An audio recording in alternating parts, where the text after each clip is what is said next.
I'm gonna Got it. Oh, Right he just there. disappeared, didn't he? What, Keith. Trevor? Trevor just disappeared. Good riddance.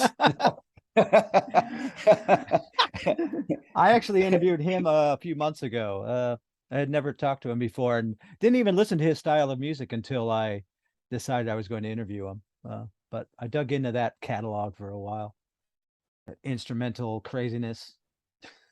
That they're a really happening band. Pelican's really happening. Yeah. And I don't get paid to say this. No, I don't. I know you don't. We don't. No, you can say what you want. You've been around long enough, Keith.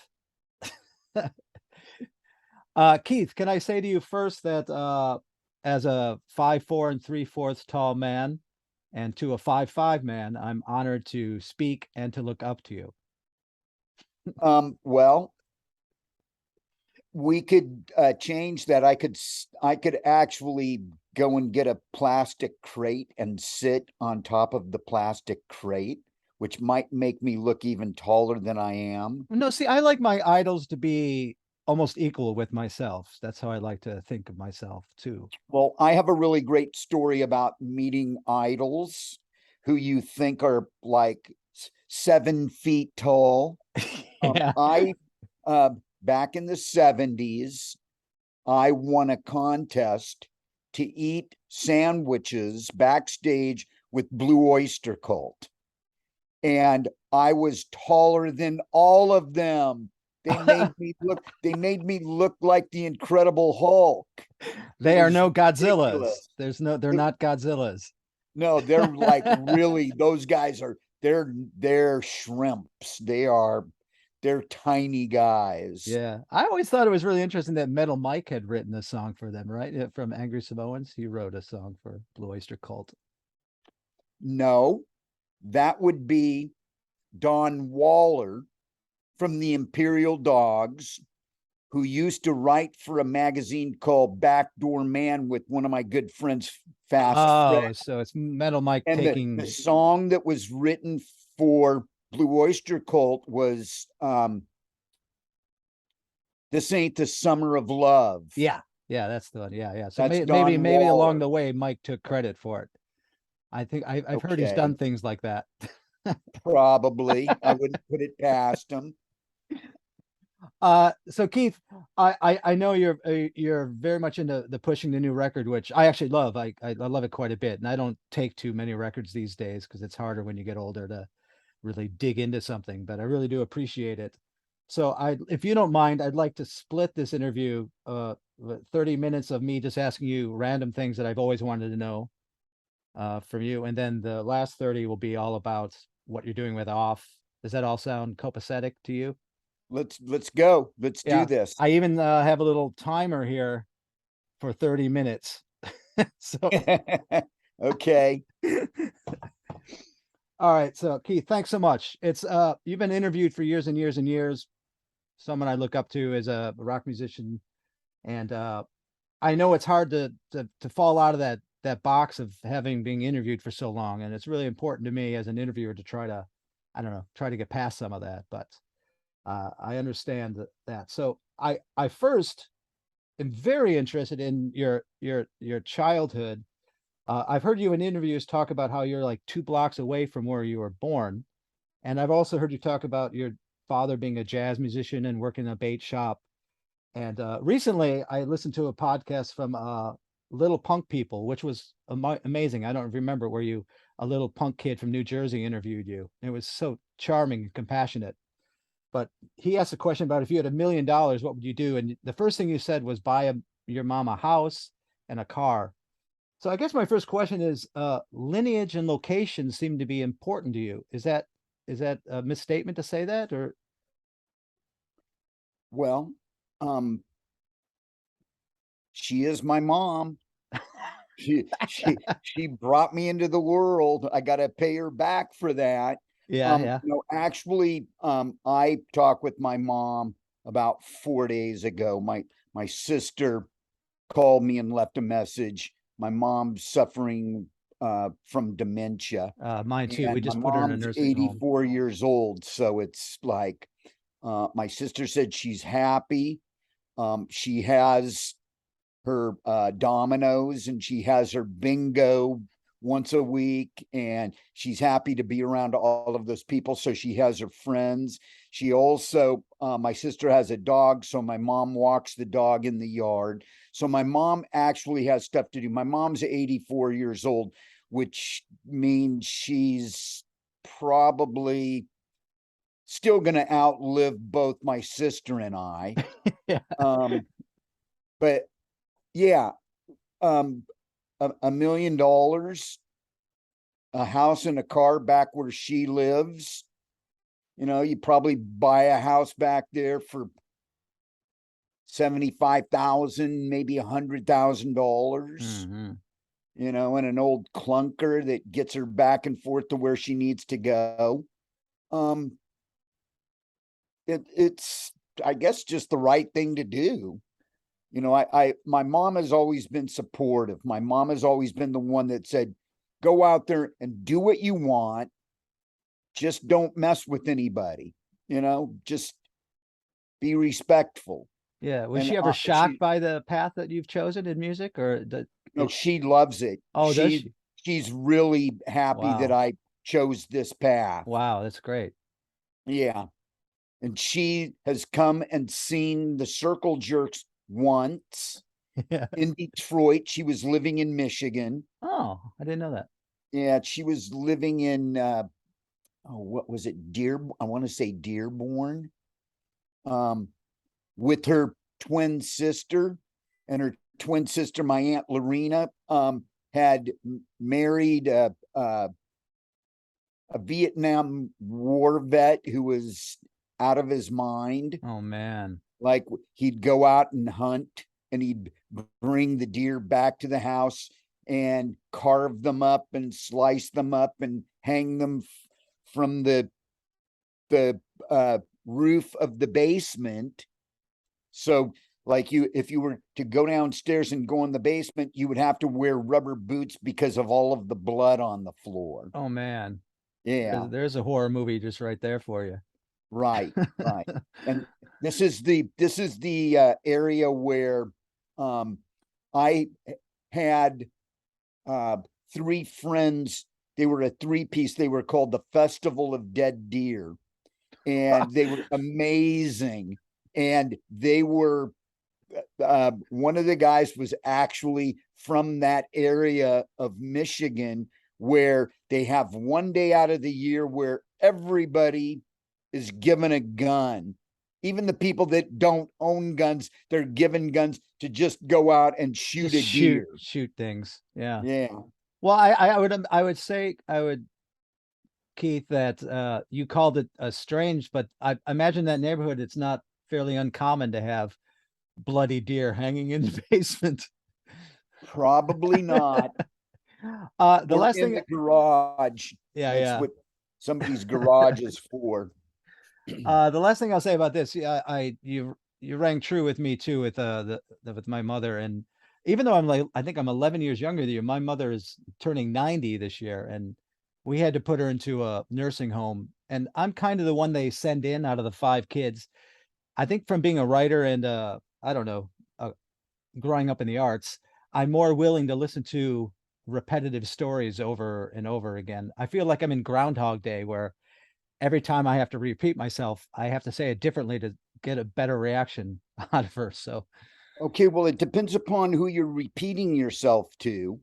And this is, I was talking to my friend Iris, and I said, you know, it gets repetitive, and sometimes it can get boring, but at the same time, it's each person that you're talking to has a different audience from the person that you talked to before them. mhm. So you're constantly being asked the same questions.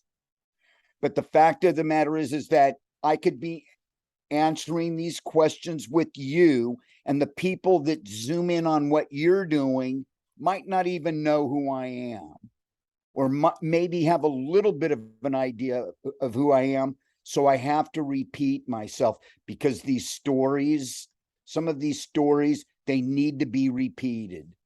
Yeah, like I've heard you, Keith, tell the Chuck Berry story quite often, and it was funny because one of the questions I did have you is about having been interviewed for so long and having to repeat yourself, and it kind of mirrors being a musician having to play the same songs again. I think you gave the answer to that, is that you really have to react to the audience or the person interviewing you to make it unique or different for yourself and maybe for them too. Do you find that true? I find that very true. Um, Granted, these interviews become repetitive. You like when you're playing live and you're playing the same songs every night over and over. Yeah. I have interviewers asking me, well, don't you get bored of that? Hmm. Fact of the matter is that I'm 67 years old, and my hurdle with these songs is just to be able to play them the way they're supposed to be played every night.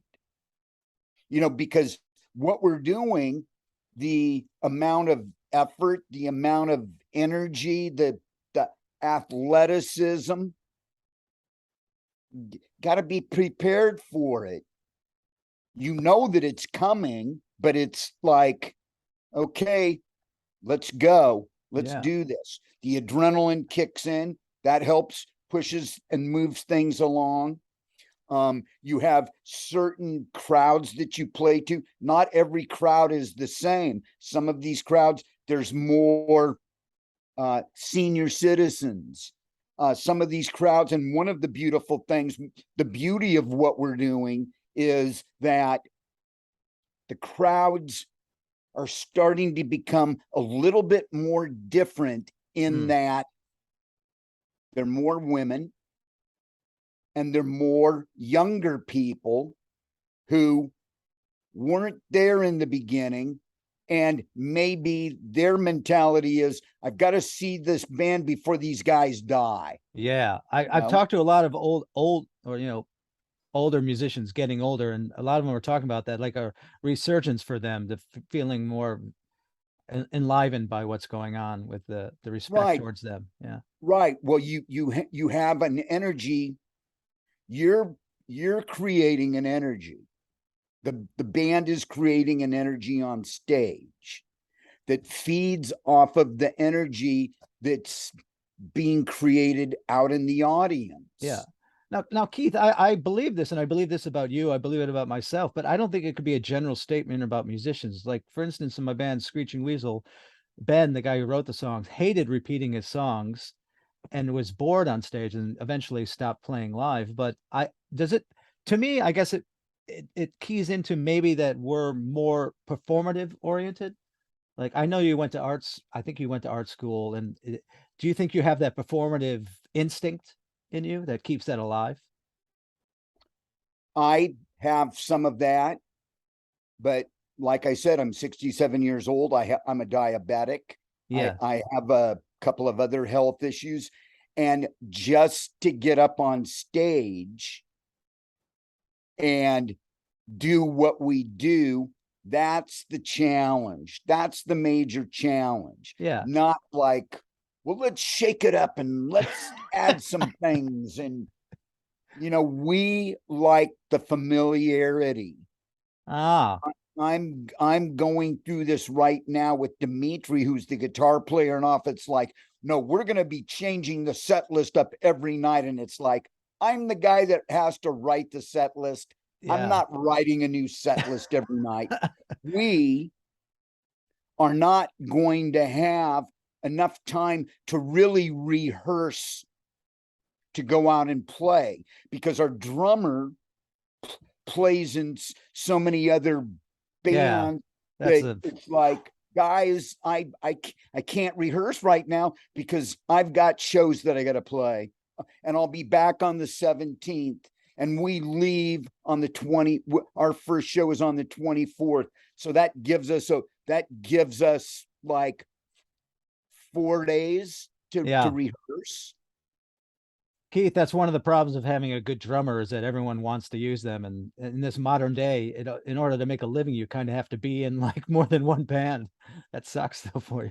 That's him. Yeah. Yes. But I mean, Keith, I just wanted to reach back in the far back machine. And I mean, I'm not just talking about now, but then like, do you just think you have that performative nature? Like, I mean, you've been, I mean, there was a period where you weren't on stage as much, but you've been consistently like just a performer. You're not edging towards only because of age, you're edging more towards probably not performing as much, but it seems to be in you to be on stage. Well, the Circle Jerks got through playing 80 shows. We just got back from Australia. Yeah. We Yeah. did eight shows with Pennywise over in Australia. We did 80 shows. We had 19 of them canceled because I got COVID. Yeah. And so we had to go back out and make up those shows. And the crowds have been like crazy. Like if we're not sold out, we're like maybe 50 people, 75, maybe 100 people from being sold out. Yeah. And we're talking rooms where some of these rooms are like 2,000 people, 1,900, you know. So we're doing really well. We will be going back out. Right now it's off time because we waited 2 years through COVID. We waited 2 years through our writing process. We purposely took 2 years to write our songs while our rhythm section were out playing with all of their other bands, hoping that when they got through with all of these shows, they give us 2 months of their time so we could be more creative. We could play these songs with them so they're not just learning the songs, but they're able to add more stuff to the songs. Yeah. And it was Keith, just not going to happen. You're going off into off territory, and you promised me we could stay in about you until that 30 minutes is up. Can we go back to some of that? Wanting to be on stage and performing. Maybe you could call me stupid or ridiculous or an idiot because I don't it's what I've done for the majority of my life, so it's what I know. Yeah.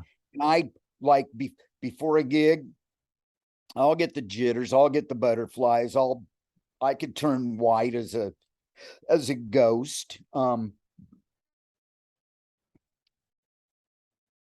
But once you hit the stage and Greg hits the first note or Joey hits the first snare crack, everything explodes. That's when it goes off.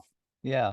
I'm going to go on to the next question, but I would still say I just said something about off too. Yeah.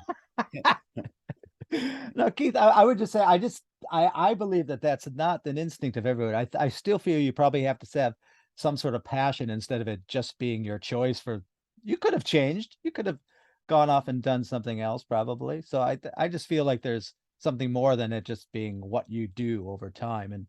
And I don't know. I don't think everybody has that when the sound kicks on, they have the energy that you have. I mean, I've seen you and you have the energy of like 5, yous. I've discovered that I'm wearing cement shoes. I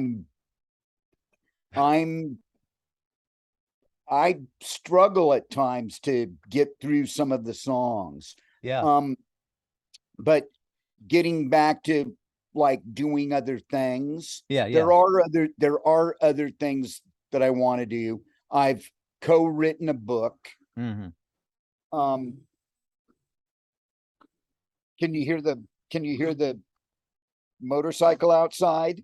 Yeah, it's not so bad. I can't hear it very much. Okay. So it's okay. Okay. Because my neighborhood's really, really, really noisy. Yeah. I'm next to a fire station and I'm under a emergency helicopter flight path, and I'm a couple of houses away from one of the busiest intersections in Southern California. Yeah. Hollywood Boulevard, Sunset Boulevard. But anyways, I I've written a book with my friend Jim Ruland.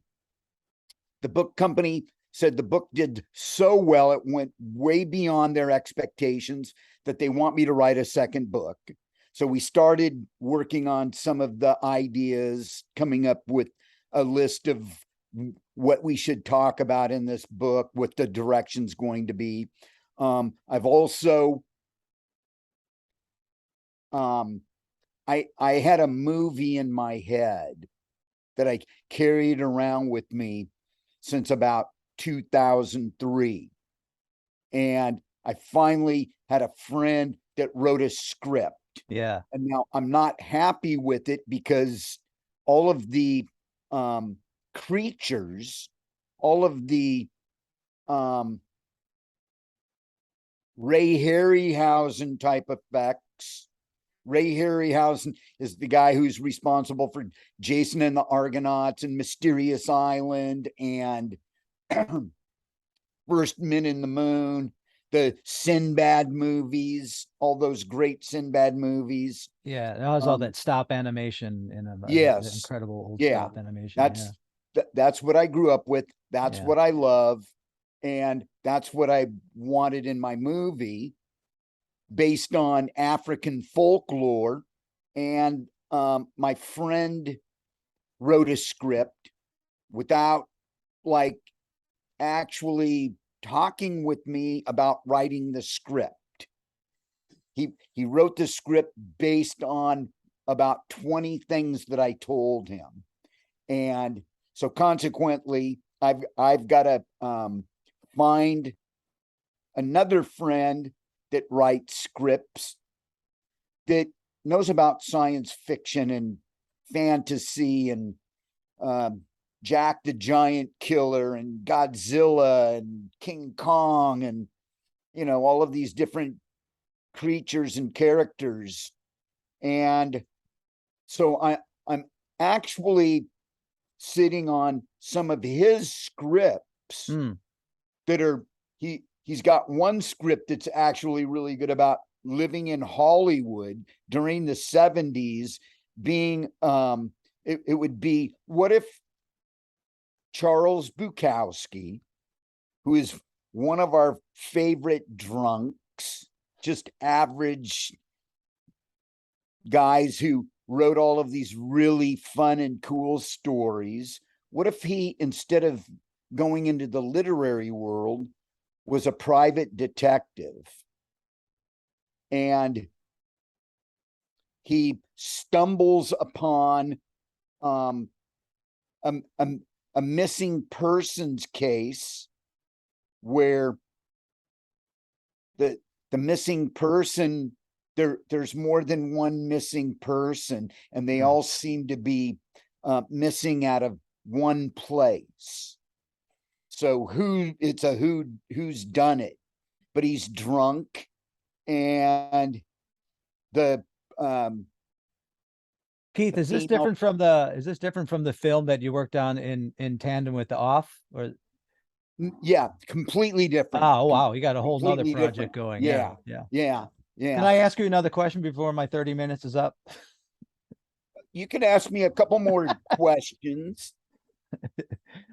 This is one that's kind of important to me. It's always in my brain. And I like I said, I saw the compassion in you at that little punk people interview.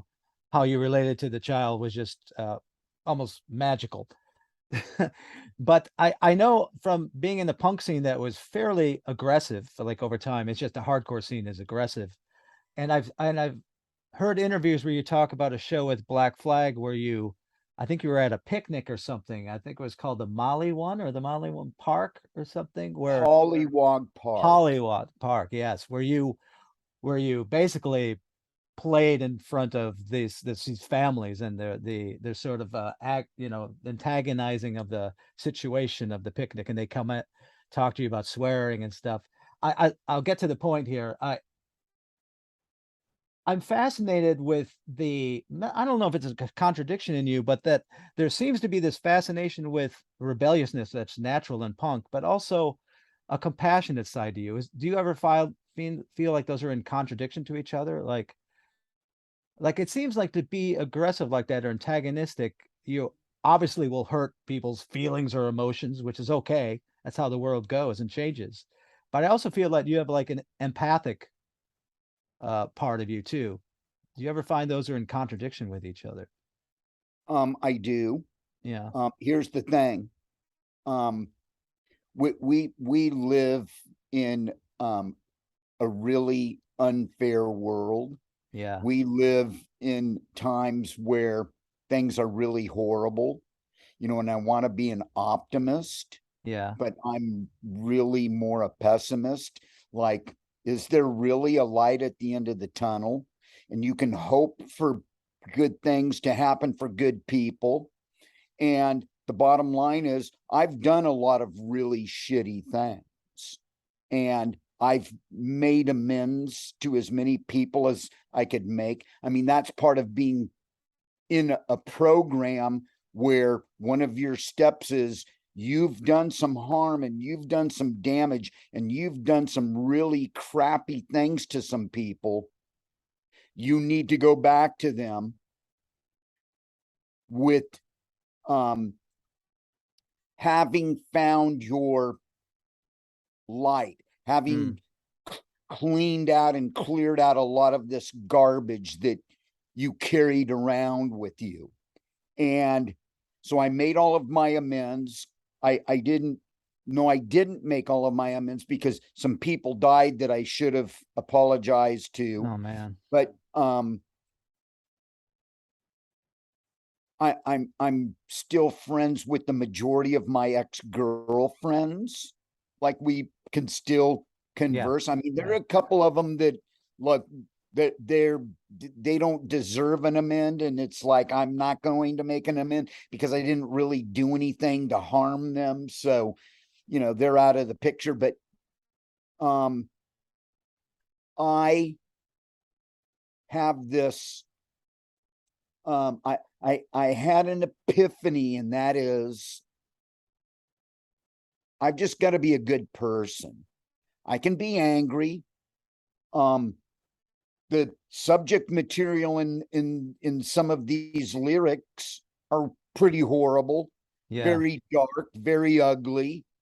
But we're just pointing out things that are happening in our society. Um, like I said, I just want to be a good person, and I know that if I'm a good person, maybe some other people will see the example that I'm setting or I'm trying to set, and that they will join in, so it's spreads out. Um, as for the contradiction Yeah. or the hypocrisy, um,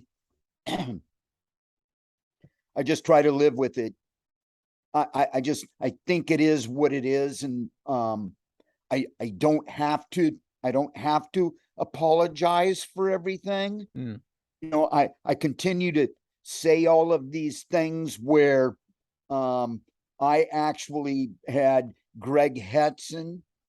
I made a statement on stage where it's like all of our politicians, or the majority of our politicians, there's a handful of them that are actually really good people and aren't on the take.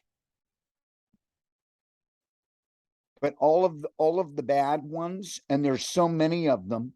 I basically made a comment where when I'm president, this the halftime show at the Super Bowl, which is one of the largest televised events seen all over the world. The halftime event is going to be, there'll be a wall that gets placed in the center of the field, and all of these politicians will be lined up, and they'll all come out and they'll be introduced, and this is what you did, these are all of the bad things you did. You took money from the oil companies, you took money from the pharmaceutical companies, Mm-hmm. you're telling women what they can and can't do with their bodies, and it's like, go stand in front of the wall. Would you like a cigarette and a blindfold? and it's either the firing squad or a guillotine. And this the halftime show, which is normally a normal halftime is about 15 minutes for a football game. Yeah. This would be We long. we'd turn it into an hour, and we would just turn it into a production line of these politicians just getting shot in front of this wall. Yeah. Well, I don't know, Keith. I mean, this is one of the things I say where someone intelligent like you or people are able to fight all different sides, almost like a punk rock lawyer, my friend Keith. But because it seems like I feel like you might believe in redemption, and that doesn't seem like a very redemptive thing if you're looking for redemption in yourself to shoot all these guys. Yes, but we would be doing it to better society. Mm. And um, we would think that there would be the group of people that would say, well, this is barbaric. We're going back to what the barbarians would do. But the fact of the matter is that we don't have all of the prime examples of, like, you have these politicians being executed or being eliminated or just being removed because they've done so many evil things. I'll go for that one. What that does is, and it will be, what's the word I want to use, where it's during family time, and you have your children sitting next to you on the sofa watching this, or sitting in front of the television watching this. Yeah. And of course they're going to say, well, why would they show this on television? It's up to the parents to explain to the kids, these people, they've done really bad things, and they've done things where they didn't consider the people that voted for them or the people that don't care for them. What they've done is they've gone out of their way to stick to an agenda that basically messes with all of us that just want to, like, wake up in the morning, have a good day, do whatever we're going to do, earn whatever money we're going to do, pay our bills, have a couple of really good meals, maybe watch something on television, and not be messed with. Mm. Just, like, leave me alone. But their agenda is to pull the rug out from as many people as they can. It's like, Well, I no, mean, we're going to tell you the way that it's going to be. It's well, like I mean, they go out of their way to mess with people's lives. I agree with you, Keith. But I think our country has walked quietly into thinking politics is a business and not a collective that's, trying to help its own society, improve itself, That's the time on that. So we're going to veer into off talk now, Keith. But I do want to hit something along the way. Um, I'm gonna ask for a timeout, a real sure, quick timeout, sure. Go and I'll ahead. be right back. Yes. And we can, if we go over, if we spill over and we're still conversing, Yeah. I have no problem with that. Okay, Keith. Thank you.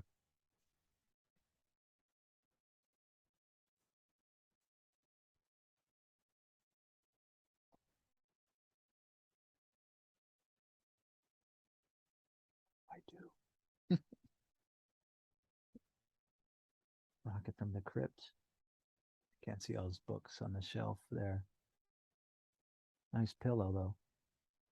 I got a lamp like that in my house.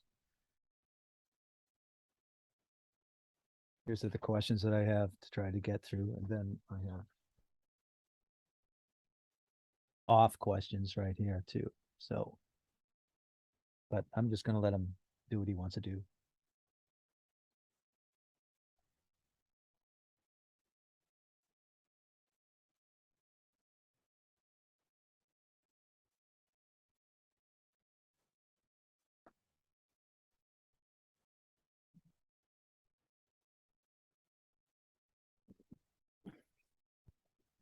Thank you, Keith. Welcome back. Okay.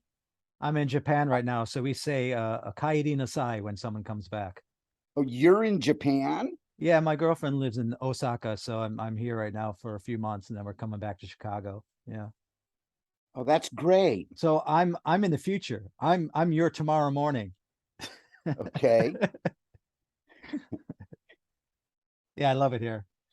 It's Um, beautiful.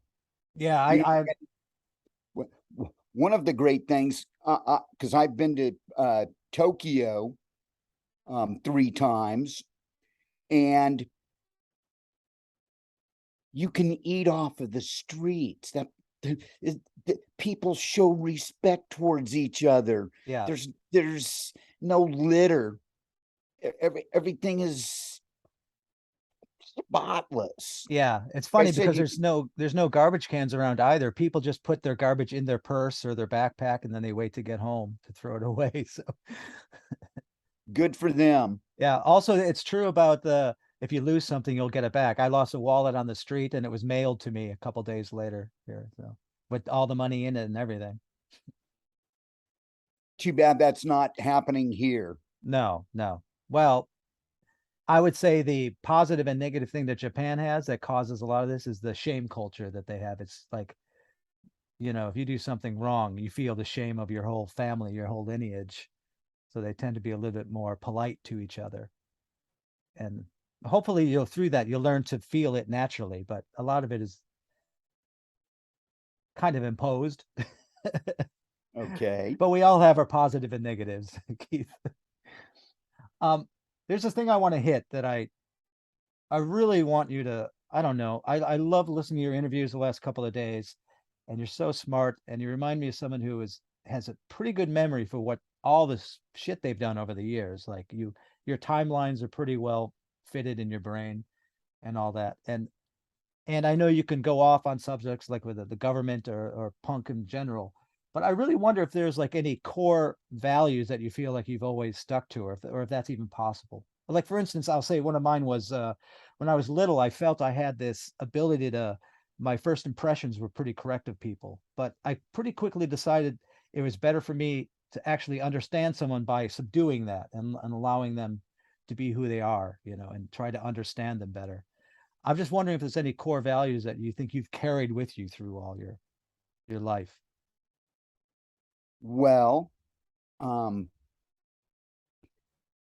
I grew up surrounded by working class people. Mm. So, if I were to become a politician on any level, those would be the first people I would support. The backbone of the people that make this country tick. Yeah. That really played a big role in my growing up because I learned a work ethic early on. I can be lazy at times. So can everybody else. Sometimes you need that space where you don't need stuff happening all the Yeah, I time. think that's natural. To me, that's natural. Like, yeah, it's my Yeah, downtime. Yeah. but I grew up, I started working very early. I started working with my dad on the weekends when I was 7.5, 8 years old. Was that in the bait shop then? No, this was before the bait shop. Oh, okay. Yeah. My dad had a job as a fence salesman A for fence. a company that built all different types of fences. My dad was an aluminum siding salesman, so we had salesman fathers. Yes.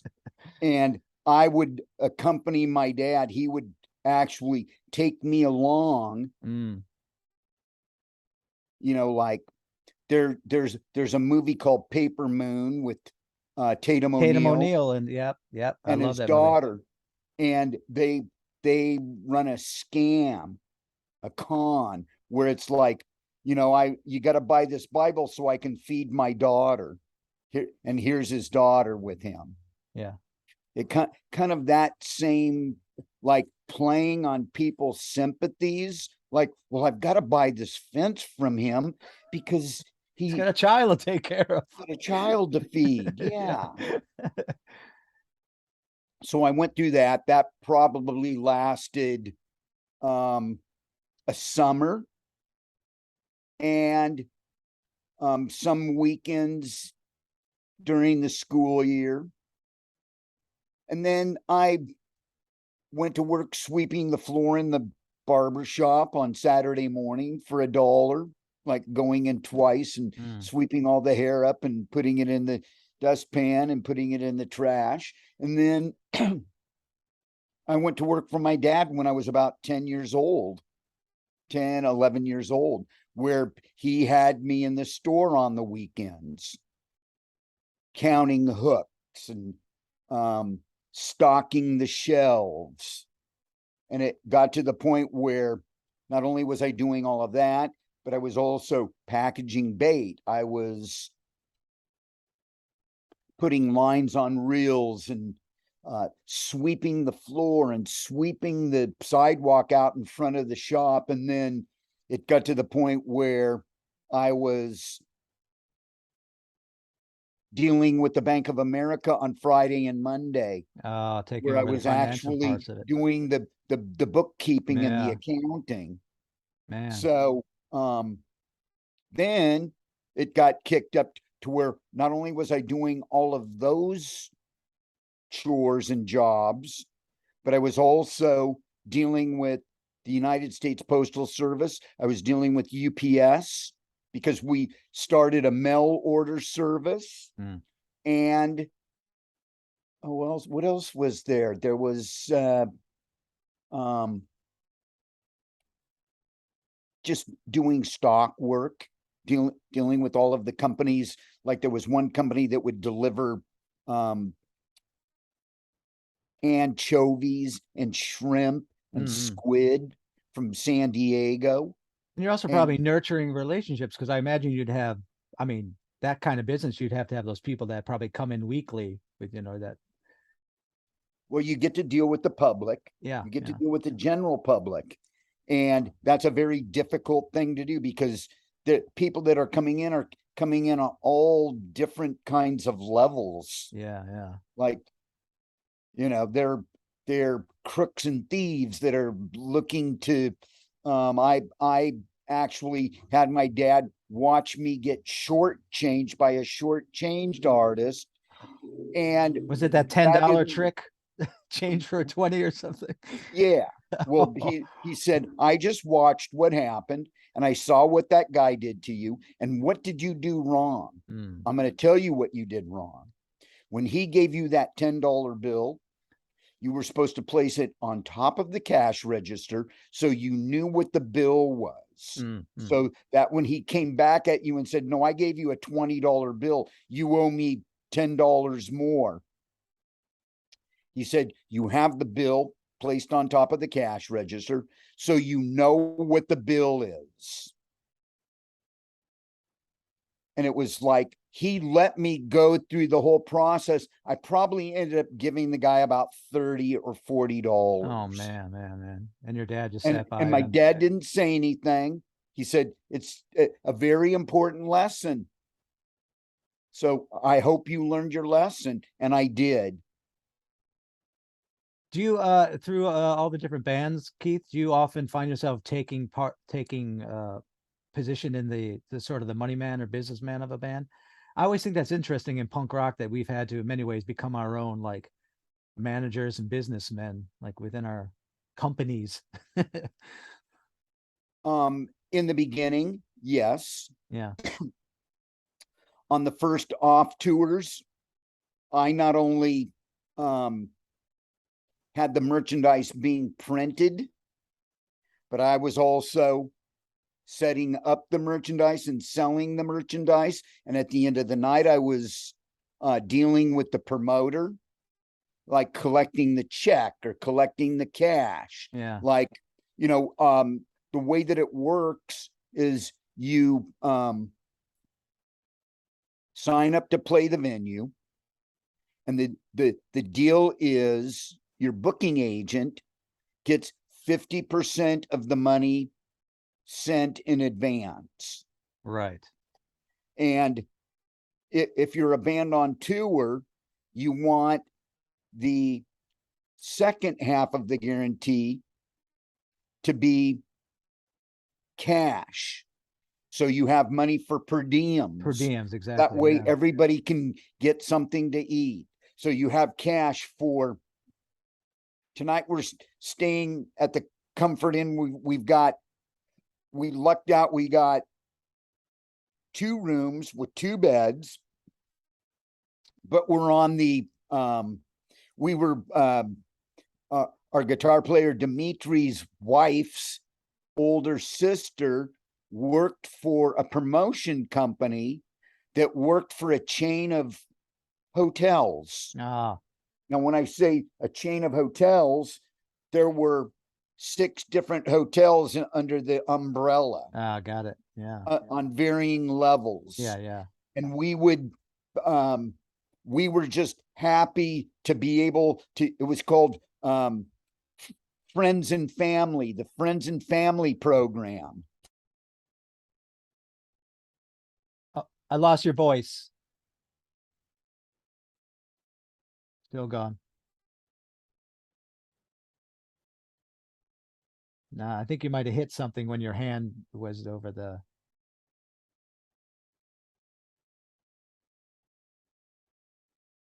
Hmm.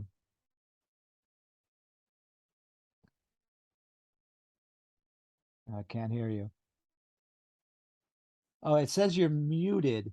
So at the bottom, there should be that thing that says mute. There's like video and there's a mute How's thing. this? Ah, there you go. Yeah, you got it. Okay. Okay.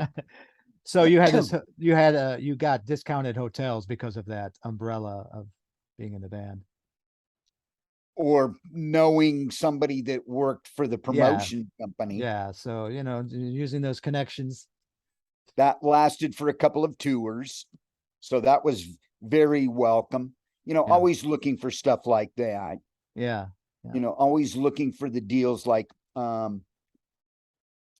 you have all of these different travel companies where we can get you a room for $50 a night. And normally you would pay $100 or $175 or whatever. Always looking for those kind of deals. Do you, I don't know, Keith, I want to ask this question. I might retract it, but do you feel, and I don't feel this way because I know that being in a band is a business, but do you feel in punk, there's this sort of rebellion against being that type of person? And you've had to do that your whole life. You're a working class man. So it is business. Your life is a business. There is no going home time. Do you feel in the punk scene that gets like, I don't know, anger towards that way? Like a band succeeds, or if it's, I just don't know your relationship with that, or if it's just never bothered you. It depends upon the size of your success. Yeah, you think so? If you're a band like Green Day, you become a target amongst the old hardcore, the front line, because Green Day, if you go to one of their shows, is mostly girls, mostly teenage girls, or young housewives or young secretaries or what have you. And so it's real easy to get jealous about that. You're not supposed to be selling millions of records. And it's like, I don't know if I really consider them to be a punk rock band in the first place. Yeah, I don't think they do either, actually, in some ways. So. And I know those guys. So how many ultra mega major punk rock bands do we know of? I couldn't even count them on one hand. No. Sex Pistols? No. The Sex Pistols were only successful on a certain level. They never made it to the like multi-million selling level. You'd be surprised at the amount of records they've sold. They probably sold maybe 1 million records. You would think, with all of the press and everything you see with these guys, that they probably sold like 10 million records, and that's not the case. No. the punk rocks, we were always, we kind of limited ourselves because of our anger and because of our volume. And you know, how could you compete with Guns N' Roses? You know, how can you compete with Poison? How could you compete with Blink 182 and Fall Out Boy? It's not a competition. What it basically amounts to is survival. Yeah. So I personally, with all of my business wherewithal, I never considered me being better than somebody else just because I grew up working in small businesses, because that's basically what a band is, a small business. I agree. Cool, Keith. This is pretty good because you mentioned Dimitri, and I do want to move into the working with off, and I do think I'm surprised. I love it when us older musicians are still doing really energetic stuff. The new Off album is so energetic and tough, and your vocals are pretty great. But I'm going to get there now. But I do have a transition question, which is about, you had this period where you put out one thing that I loved, and I really dug into it the last couple of days, the Midget Handjob, which I think was during a period where you weren't singing. You had, I think Circle Jerks ended at around 95, and then you took some time off and then did this spoken word, and then again didn't really have a band in the release version until like 2009 when you started working with Dimitri again, 2010. What was going on with you during that period? I know you went through some ailments and stuff like that, but it just give me a breakdown of that timeline of someone who's so influential, but kind of fell off the radar for a while there. Well, I almost died from diabetes. Yeah. When I came down with diabetes, I weighed 87 Oh pounds. man. And Brett Gurwitz over at Epitaph said, we gotta do something to get Keith busy, because Yeah. I was working 2 jobs.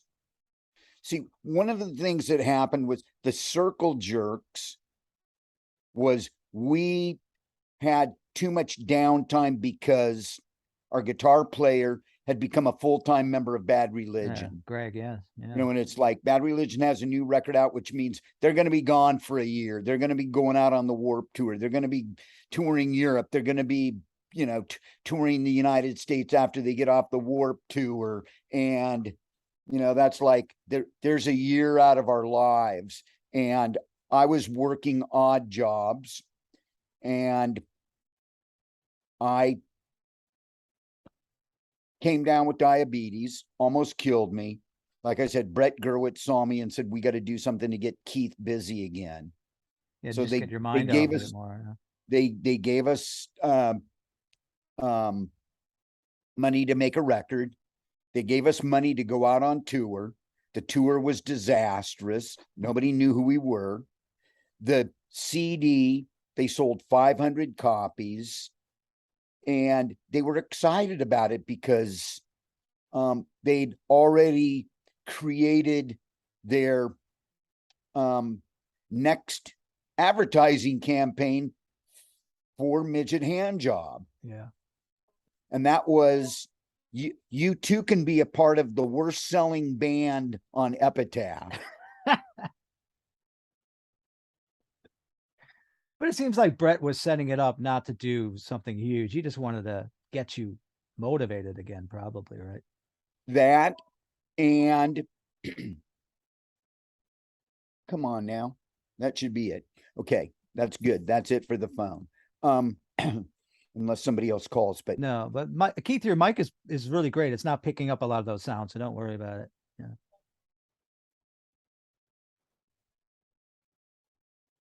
oh, that's my doctor. Okay. I can barely hear it, so you can keep going unless you need to hear it. Okay. I had mentioned to you that Brett, I think, was trying to just get you motivated, Well, but you said you thought there was Brett another. Brett understood the friendship between the Circle Jerks and Bad Religion. Brett understood that all of their big shows in the very beginning of their band, they played with us at the Santa Monica Civic. That was like 3,000 people. We took them up to San Francisco with us. They played like 3 or 4 other big shows where there'd be like 1,200 to 1,500 people. So we did them a big favor. And Brett obviously knew what the score was. And the money that they gave to Midget Handjob was really not that much. I think he said 11,000 or something like that. I think he said in a documentary or something in a video. Yeah. And so Greg took off with Bad Religion. What am I going to do? I'm going to start another band. I'm going to join another band. And it was just like I wasn't hearing anything that picked my imagination. So I worked a couple of odd jobs that were they were fun jobs. One of the jobs was in a restaurant, which meant I got 3 meals every day when I worked. Yeah. And all of the Coke and root beer I could drink. And that was what sparked my diabetes. Oh man, yeah. I can see that. Too much sugar there. Yeah. Were you drinking at the time too, or you're already not drinking? No, I'd been sober probably for I want to say maybe 8 years. Yeah, that's a bit of the irony there too. Yeah.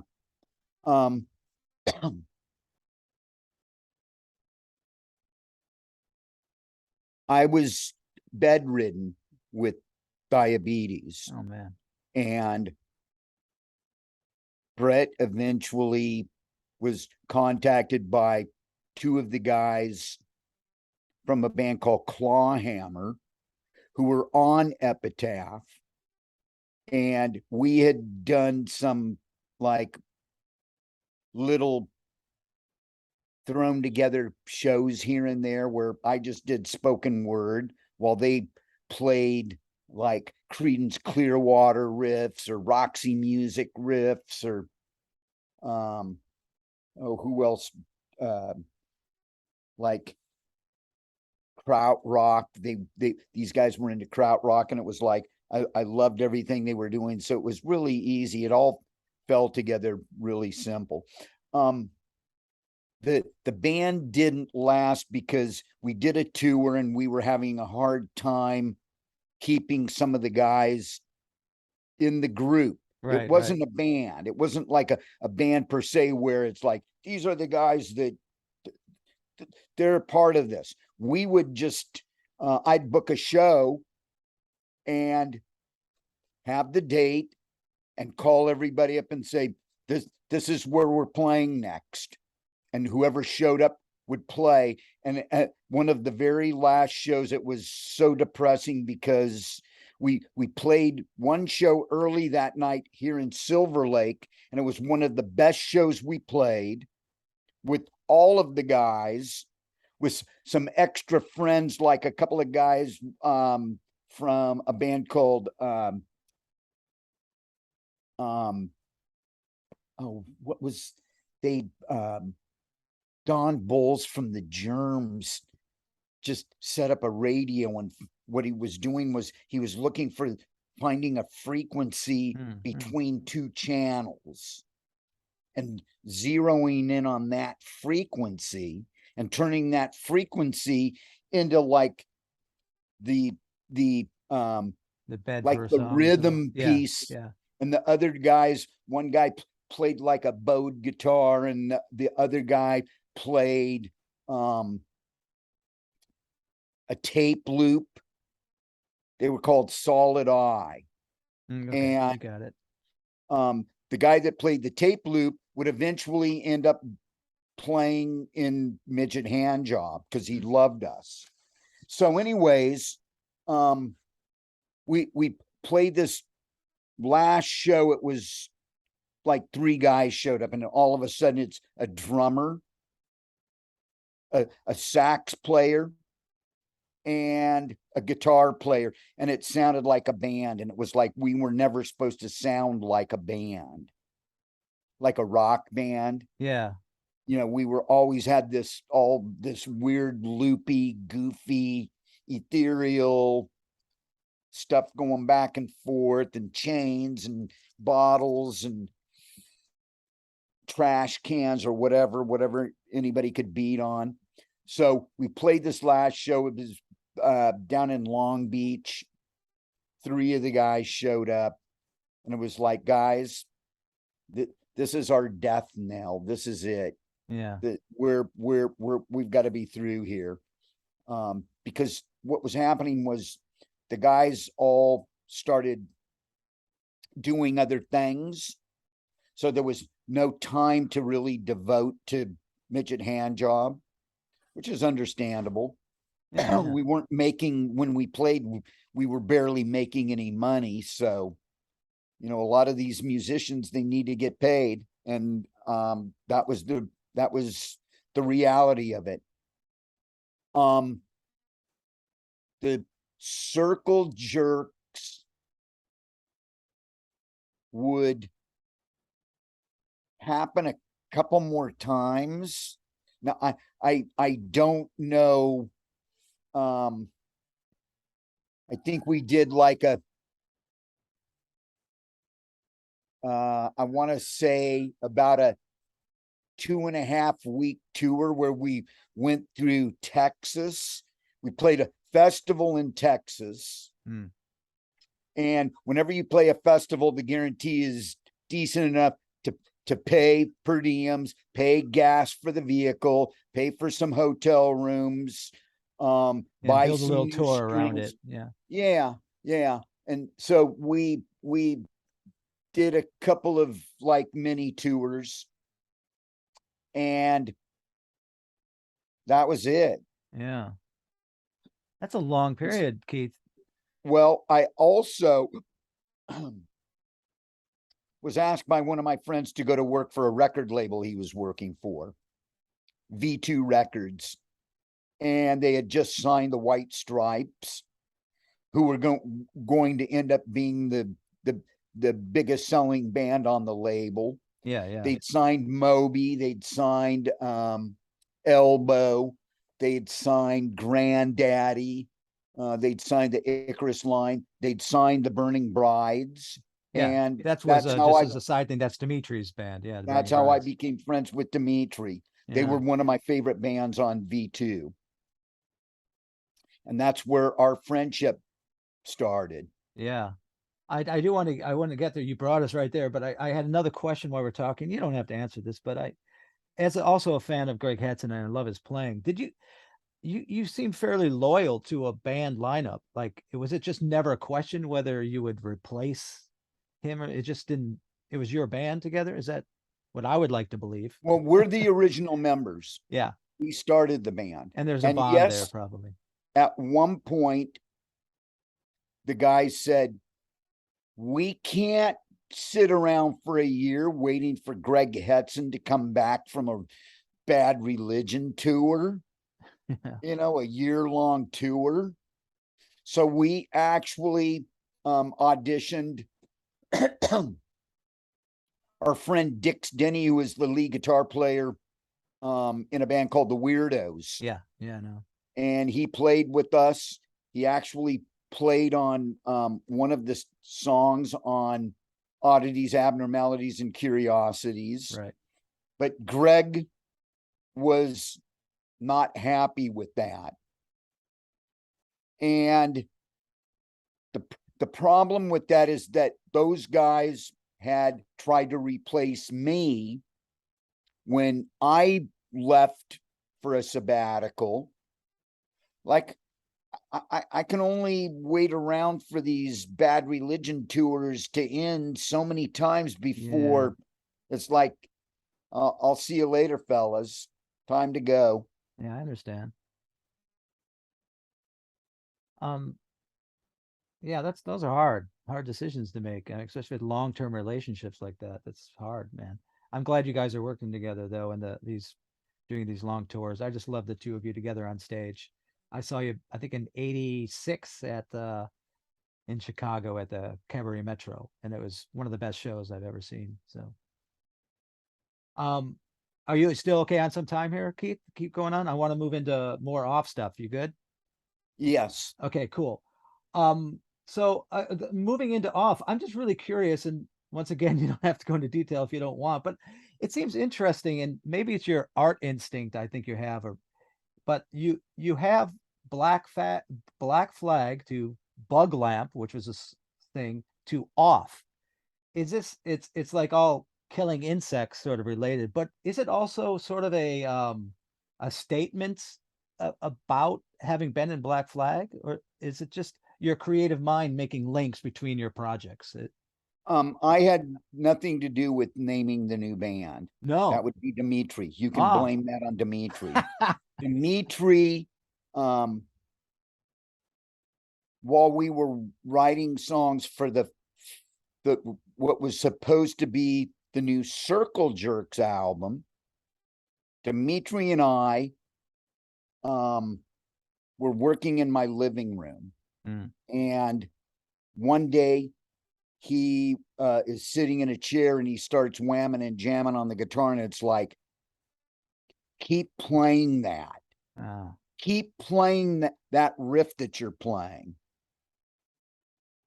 And then he records it. He had a little handheld stereo recorder, and he records it, and it's lunchtime.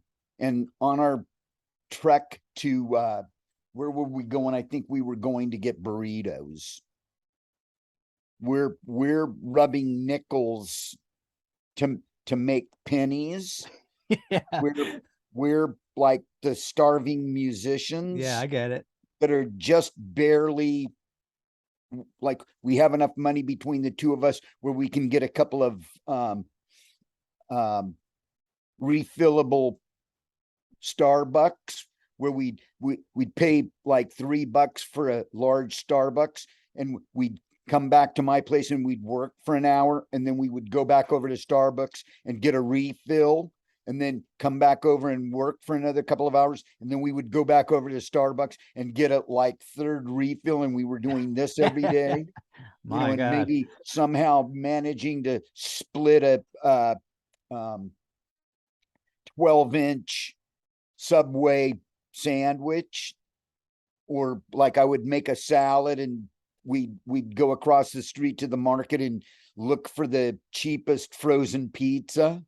So we were doing that. But one day on the way to go to get burritos, we're walking down the alleyway over here, and I said, Dimitri, that last riff that you just recorded, you've got to keep up with that energy. You've got to like get into the downstroke. We're talking the Ramones. We're talking Link Ray. Wow, wow, wow. That's like one of the original downstrokes. Wow, wow, wow. I said, what you've done is you have created a time machine that takes me back to Hermosa Beach. When Greg Ginn and I started Black Flag. Yeah, there's a lot of it's that same down. kind of energy. And that turned into one of my favorite songs on the first album. There's Darkness. There's a couple of other whammer jammers on that first record, but those were songs that were supposed to be circle jerk songs. And he just had a way of playing them with that more of a Greg Ginn sort of tough downstroke. Like getting back to what we were in the beginning. Yeah. That same kind of enthusiastic energy. Like, let's do this. Let's blow this up. Let's make this happen. Let's let this take us where it's going to take us. they weren't writing any songs. Nobody was coming up with any riffs. So it was Yeah. Dimitri and I working here in my living room, and we'd written enough basic tracks to start recording an album. But we didn't have enough songs for an album. We were like 4 short of an album. Hmm. But Yeah, I think you put out Greg, like 4 EPs, right? Then put them together as a collection. Is that correct? yeah, Yeah, yeah. yeah. But it got ugly. They fired Dimitri. One of the guys called me and said, because of the decision that we've made, we know you're going to quit the band. That was how the conversation started. Oh, And after the guy was through with the spiel, it was like, you're correct. I'm out. See ya. And for about 45 minutes, I was furious. I was fuming. I just quit a band that I started, that I helped put together, yeah, that I helped man. write songs for. And you're firing the guy that's supposed to produce our record. And it's like, well, we can't work with him because he's egotistical, he's arrogant. Their main problem is that he wrote circles around them. He plays circles around them. He was perfect for what we needed to do. And they couldn't work with him because he was younger than all of us. We're Hmm. not taking orders from somebody younger than us. The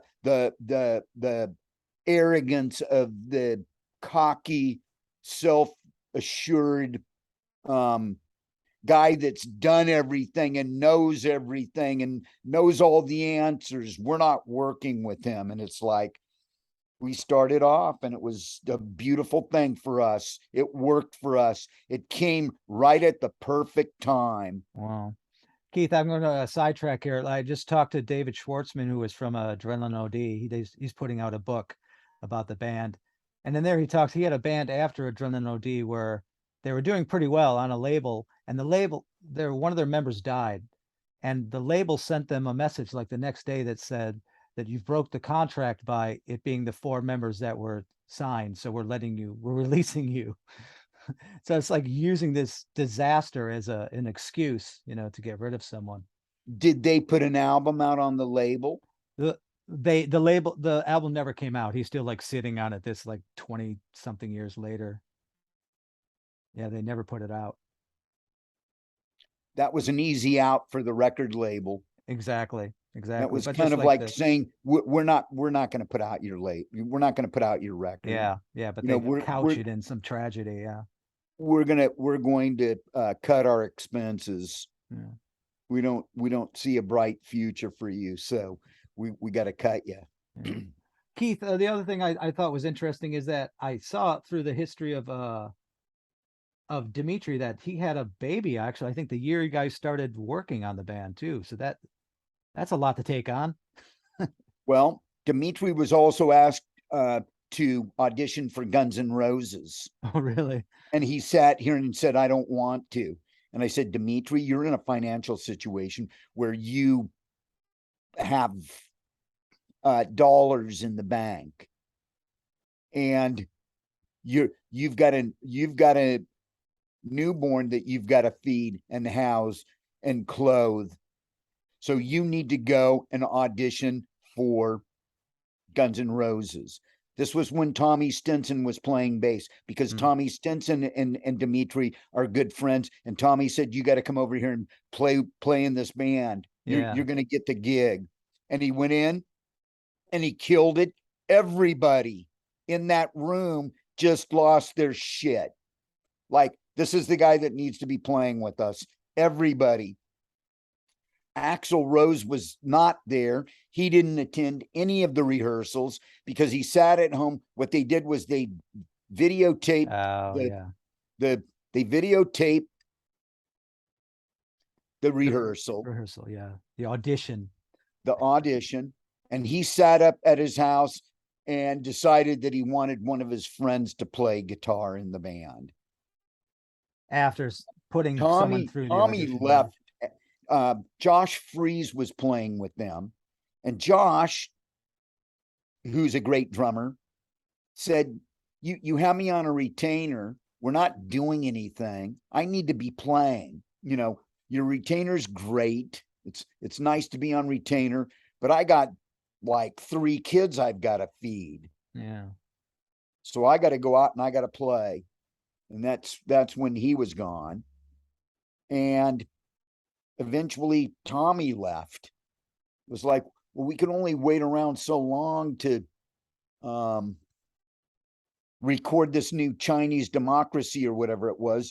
And the fact of the matter was, at that time, the managers, Axl Rose's managers and his money people were all lying to him. He was running out of money. And it was time for the record to be made. They probably got $1 million to make that record minimum. And I don't know how good it is, but I don't know. Yeah. But Dimitri had the opportunity to become a member of Guns N' Roses. Yeah. I didn't know about him until I started studying you for this. And he kind of reminds me of like a modern day Mark Bolan character. Oh, because of his hair, his corkscrew hair. He also just has that charm. I mean, too, that sort of I don't know, dramatic way of acting and being. It just seemed, but yet subtle. I don't know. I just thought it was very interesting, very charming. Okay. I'm going to ask for another quick break. I'll be right back. Great.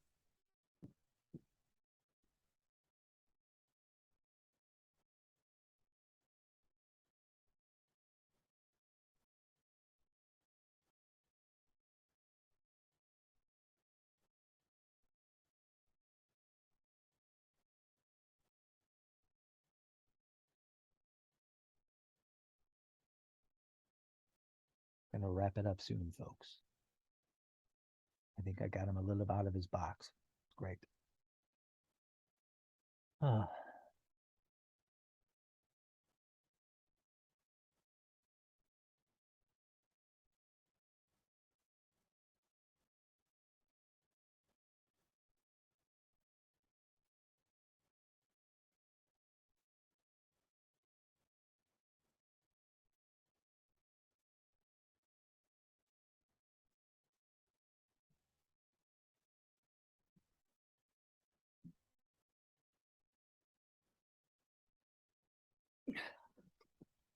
I'm drinking too much iced tea late in the day. Yeah. Well, you need to pee it out.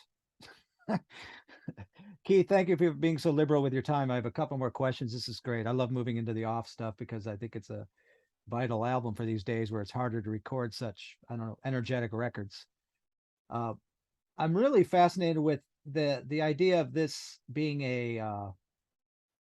you're working on a movie with it too, which I think Trevor called a punk sci-fi horror midnight movie.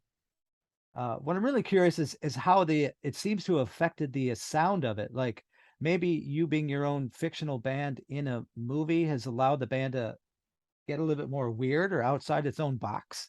It really seems to be like a journey, the record itself, removed from the movie that I've never seen. What is your thoughts on this project as a whole and how it was maybe different from your Wasted Youth like 7 years earlier? Oh, yeah, I think. The situation, the way that it went down was Dimitri said, it's time for us to write a new record. Dimitri said, I'm not punk rock. I'm not hardcore. We know what our fan base likes, but we've got to move away from a lot of that stuff. You had mentioned the box. It's real easy to stay in the box. Of course. For us, the challenge was we got to leave the box. I mean, we'll continue with our hardcore riffs. They're always going to be there because that's part of who we are. Dimitri realizes, if he's working with me, that's got to be, the blueprint. But the house we build on top of it, that the foundation, the cement that's poured before you start putting up the wood frames, and then start putting on the plaster and the drywall and everything like that, and then the roof and all of the doors and windows and all of that stuff. There has to be a starting point. We are not going to lose that. We will always retain that, because that's also, like I said, part of who we are, but mostly part of who I am. Yeah, of course. And Dimitri realizes that. And we set out. I said, we're going to try some new stuff. One of my all-time favorite bands, the first record that I ever owned, was the Beatles' Sgt. Pepper's Lonely Hearts Club Band. I said, so does this mean we're going to make our Lonely Hearts Club Band? And I'm really proud of how this record turned out. Me too. I'm But proud of you. The way that Dimitri looked at it is, he's a closet industrial freak. Throbbing Gristle, Eisensounde Neubauten. He loves a band from Michigan called Hunting Lodge, who were our North American version of what was going on over in the UK. Okay. And we started to incorporate. He had me watching Throbbing Gristle live at Kezar Stadium up in San Francisco.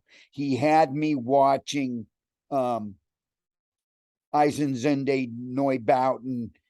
There's a them playing. There's a video of them playing in a, like,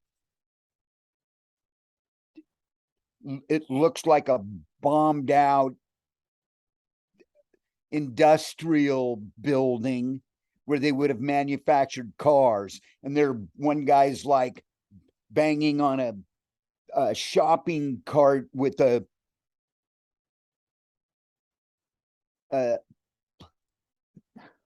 like a piece of rebar or some kind of metal that you would find in the wall of an apartment building.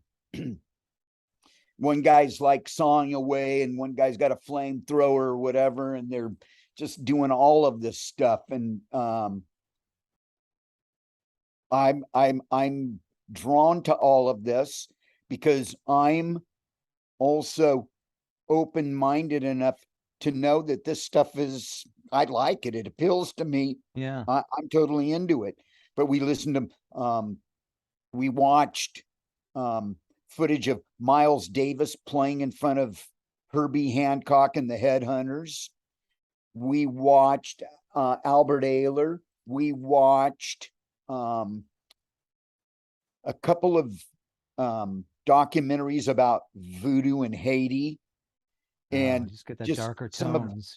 Some of their like rituals where the woman's dancing around and she's got a headless chicken that she's swinging around, and the blood's flying everywhere and the feathers are flying everywhere, and there's just everybody stomping and dancing, and there's all this dust and dirt and this grit. And so we listen to stuff like that.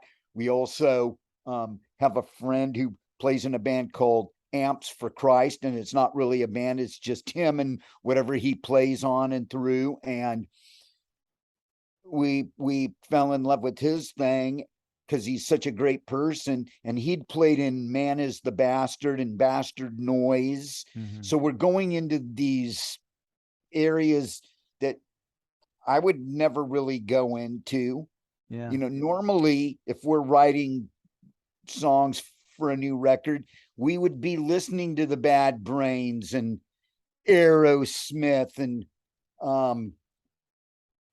The Damned and Stiff Little Fingers and Fear and the Flesh Eaters and Alice Cooper and ZZ Top and Blue Oyster Cult.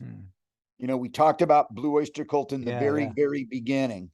They're one of my all-time favorite bands. I'm going to interject here, but I love the rant you're on, but I want to say that I had my friend John Szymanski, who's like truly an idiot savant with music. I go, well, I think they're playing with different tunings or something here. And in like 10 minutes, he went through the whole record and said, yeah, they're doing like a drop D, some C, and some E flat too. So, and that reminded me of like Black Sabbath, almost like a lot of it sounded like Black Sabbath to me, like Volume 4 sort of feel too.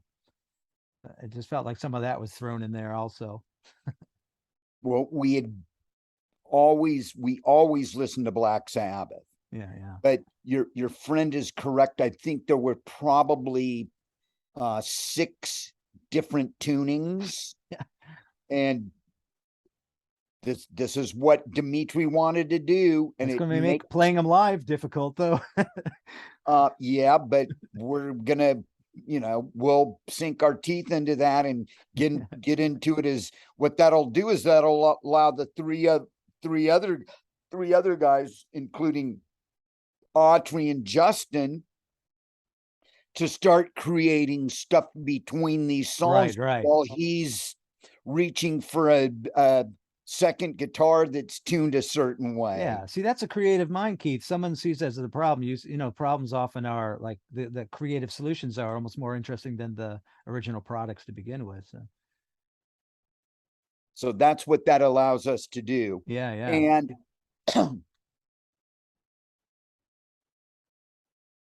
some of these tunings, there's songs that sound like he's playing 2 or 3 guitars at the same time. Yeah. And I was just like, our the stuff that we recorded with Mario and the stuff we recorded with Del Crover, the reason this record has taken so long, dropped 2 years for the pandemic, dropped 2 years that we purposely took to write the songs, and then all of the different lineup changes we had to go through. I mean, we had a like one of the most shitty situations happen to us. It was like, how could you do this? And we had to move on. It's like we got to find guys that really want to play with us, that are willing to, give us 4 hours out of the day to rehearse and learn songs. I this might not go in, but I was just curious, and I don't know how to phrase it. But was there an attempt on purpose to diversify? It seems like you brought in 2 men of color or black men. Was that like an element? They just happened to be the friends that were around at the time, or was there an effort to diversify? Those were the guys that were there. Yeah, okay. I like to hear that. That's what I like to hear. Autry stepped up when Dimitri asked him to join the band. He didn't even have to think about it. Yeah. It was like, I'm in. The band too. He looks great in the band. I'm in because we're one of his favorite bands. Yeah. And then we had been working with another drummer who played in a band called Retox, like a noisy band from San Diego. Yeah. And something happened that was really uncalled for. We kept getting the rug pulled out from under us. And at one point, Dimitri said, I'm through with all of this. I can't play with these guys. We spent this time working on this stuff, and it's like we can't even get in a room to rehearse. Yeah. We can't even get in a room to record. We eventually got around to doing that, but it was like, it was not what we wanted or what we expected. We wanted to be shown some respect. And when we said, okay, guys, what days can you work this week? Oh, I can't work on Monday because I've got PTA. I can't work on Tuesday because I'm recording with 2 other bands. I record early in the morning and then I come back to the studio and I'm recording with my other band. And it was just like, what day this week can we get together? Hmm. Well, I Man. can get together for 3 hours on Thursday. And it was just like, one of the guys said, Dimitri asked him if he'd read the script for the movie. And he said, I'm not reading the script until we have the money to make the movie. And Man, why would we work with people like that? I mean, agreed. we love these guys. We don't hate them, but it was just like, it's supposed to be our turn for all of this to be happening. Yeah. We, like I said, we purposely set 2 years out for you guys to be able to go out and play with your bands and earn a living and pay for your kids' food and clothes, and so your wife can go and get her nails done or whatever. And it was just it was not happening. It was like, it's time. Dimitri said, I'm through. And I was like, I've got to figure out how to keep this band from breaking up. Yeah. And I did something that I did not want to do to one of my friends who had done something to us that was beyond uncool. Anyways, to make a long story short, Yeah. we were playing with Brian from Retox, with Autry playing bass, and something happened. There was a flare up, and some words were said, and it was like, that's not cool. It's not going to happen. Glad this is coming out now, rather yeah, than before a tour, like a yeah. year from now when we're out touring and we're on the road. Yeah. And then Autry works with Thundercat. He's part of Thundercat's management team. He also is one of the co-managers of Flying Lotus. Now, these are two guys in a genre that I'm not familiar with. I've seen both of them play, and they're really quite impressive, and they're really happening for what they do. But Justin plays with both of them, and Autry works with both of them. Autry and Justin are friends. Autry came to Dimitri and said, I could ask Justin Brown if he'd like to play. He might be looking for another gig where it's something completely foreign from what he does. Yeah. And Dimitri lost it, because he'd seen, he had seen Justin play before at the Hollywood Bowl. So it was like, when Autry said, I can ask Justin Brown to play with us, Autry and Dimitri was just like, his jaw dropped. He's going to play with us. He wants to play with us. Yeah. And often people underestimate the power of the bass and the drum, the rhythm section behind there. And you can hear it on the record. It really is pretty strong. And they're great. Yeah. And they're really, really, really good personalities. Cool, Keith. I've kept you a lot of time. I'm going to ask you one question off related, unless there's something more that you think to the story that you want to share with about. Well, the movie is being edited. The movie is being edited as we speak. Great. And we've sent in a rough cut submission to Slam Dance Film Festival. Sundance has created a new category called the Midnight Movie category, which is perfect for what we're doing. So we're keeping our fingers crossed that they're still accepting films. The movie comes out, I want to say, in the middle of next year. That's actually, in this world, that's a pretty fast turnaround, it seems. Yeah.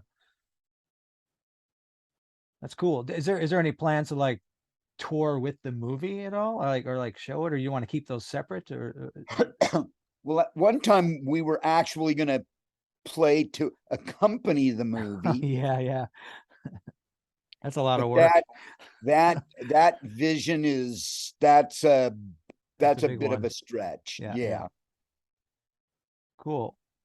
Well, thank you, Keith. I have one more question that's more about, once again, back to you as a person, and I see it over here, and this comes a little bit from seeing this cool hat of yours that you seem to live on. It lives on your head and your glasses. But I wonder about like preciousness, and it's something that, as a theater person too, I sort of study the idea of letting things go over time, not being too precious with not just abstract things like just time or like but objects. But so this is like a double question of like, do you have anything that you feel is precious to you, and is there meaning over time that you put in objects like your hat or like the way you dress or the who you are as does that make sense as a question? Okay. I um love the hat that I'm wearing. Yeah. As you can see, it's like 5 or 6 different colors because it's wool and it's dying on my head Yeah. and it's falling apart.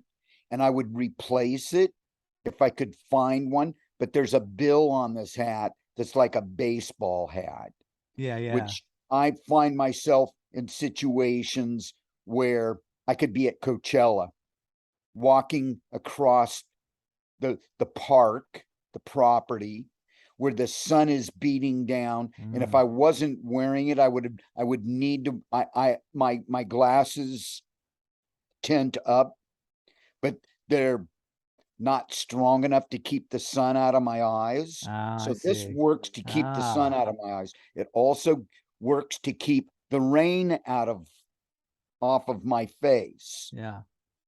This hat has accompanied me around the world 4 times. I've had it for about 25 years. Wow.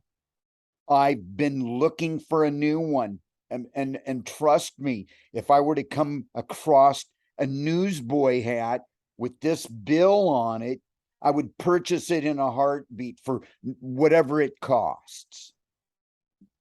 Do I you think, purchased Keith, this. do you think I that pur- that object itself carries that history with it? Like, would you just toss it away, or would it live somewhere?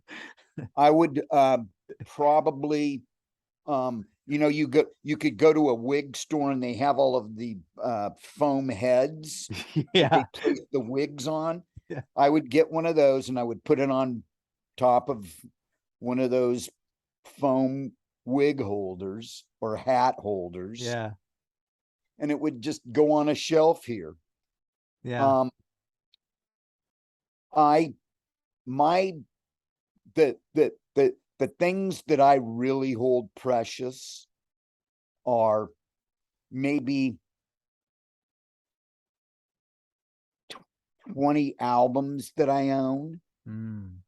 And I'm looking up from my couch right now and I'm looking at my Chuck Berry autograph Yeah, I heard that story. I'm going to link to your story of Chuck Berry. So and my easy to ACDC with Bon Scott Whiskey a Go Go bar napkin Bon signed Scott. by all of the guys in from the Let There Be Rock period, Oh my God. Yeah, Bon Scott. Wow, from the great night that loss. I uh, convinced Black Flag that we didn't need to rehearse for 5 hours. We only needed to rehearse for 2 hours because we needed to load up the car and drive up to the Whiskey a Go Go. Yeah. And they all thanked me for Oh talking my God. them out of Yeah. that rehearsal. For those of you who don't know, at home, Bon Scott was the first singer of AC/DC, and he passed away. One of the tragedies. Was he a 27 or two, or is that? I don't even know, but he died He pretty was young. young. Yeah, he He was was young. young. Yeah, Alcohol poisoning. yeah, yeah. Sad man. Keith, thank you so much for your time and your work. I appreciate all of it, and it's an honor to have talked to you. And I'm glad you're only a quarter of an inch taller than me. Well, you don't look that small on the screen. Well, if I Yeah, but you're in Japan. You're a giant in I Japan. am, except my girlfriend is actually taller than me. It's like the irony that I come into a place where I could finally have a girlfriend that's shorter than me, and I choose one that's taller than me. So Well, good luck on that one. All right. Thank you, Keith. Thank I you for your time. and thank you for your time. I very much appreciate your work, your body of work. So thank you. Cheers. All right. Cheers. Bye Have a bye. good one. Bye bye.